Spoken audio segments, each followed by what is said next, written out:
Good afternoon, this is Andrew Mount for GG Racing at Huntingdon on Tuesday afternoon. This is about take 57, so excuse me if I sweared loudly during this video. Now I'm here at the last fence in the straight. I did want to get a bit closer to the stands and stand by the open ditch, but I've got to compete with an 80s compilation album which is currently blaring over the tannoy. So we're twig hopping today, national hunt racing, hurdles and fences, which means one of two things. I've got my National Hunt lucky pink tie, and I'm also wearing a pair of comedy trousers, corduroy, mustard coloured. I'm not going to show you them these days today, it's a bit too embarrassing. I'll save it for next month and Cheltenham.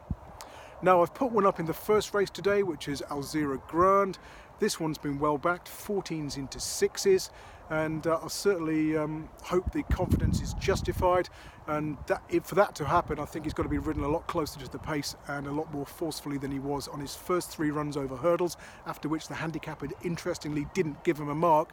So we might see a little bit more urgency from the saddle today, and the market certainly suggests that's the case. Moving on, the second race, the 245, is a very interesting maiden hurdle here. We've got a couple from the point-to-point sphere.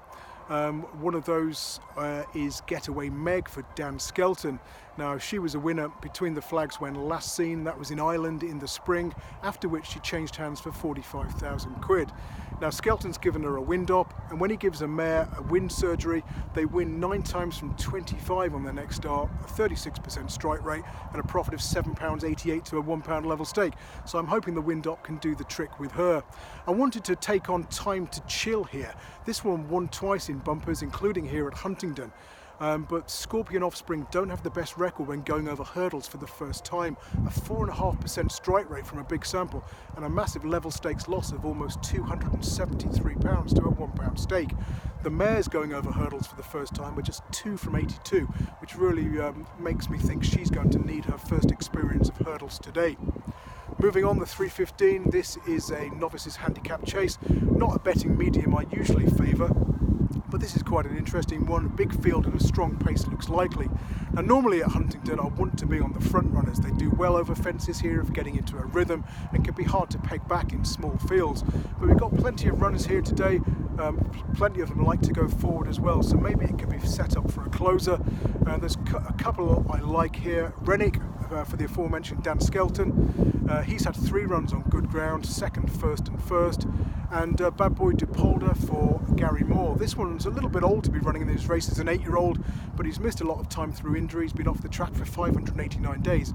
And Gary Moore is profitable to back blind in novice handicap chases here at Huntingdon. Now I say the ground's officially good. I've walked the home straight and I'd certainly agree with that. I spoke to one of the ground staff who said it's in such good condition, it's a shame they have to race on it today, and I'd certainly echo those sentiments. Now, moving on to our 4th contest, a competitive handicap hurdle. On speed figures, there's 2 that stand out against the field. The favourite, Mabella for Dan Skelton, but this one's stepping back in trip from 2.5 miles, and that's not certain to suit. And a horse called Boychuck for Bernard Llewellyn. Now, Welsh trainer Llewellyn doesn't have many runners here at Huntingdon. In fact, he hasn't had one since 2016. He hasn't had a winner here this century, 0 from 31, which is an obvious worry, but plenty have placed, including his last 2 at 22 to 1 and 8 to 1. Now, Borak tends to do well in Class 4 and Class 5 handicap hurdles, winning 3 of his 13 such starts and making the frame on another 5 occasions, often at big prices. He hasn't had many opportunities right-handed as well, and when he does go this way round, he's generally there or thereabouts. He was well held at Bangor last time, but sharp left-handed tracks seem to find him out. He's had 2 runs at Bangor, run 2 shockers, has also disappointed at the likes of Stratford. So that will have put him spot on for this, and at 20 to 1, given that joint top speed figure with the race form, I think Borak can give us a good run for our money. So just to confirm my Huntingdon picks for today, Alzira Grand already mentioned on the blog on GG.CO.UK. Getaway Meg in the mare's hurdle, the second race at 245. Rennick and Bad Boy DePolder in the novices handicap chase, small stakes only because I'm not a big fan of these races. And finally, tentative each way selection in the handicap hurdle, that's Borak around about 20 to 1. That's it from me until later this week. I'm hoping to be at Nottingham or Southwell on Wednesday. Be lucky and catch you then. Bye.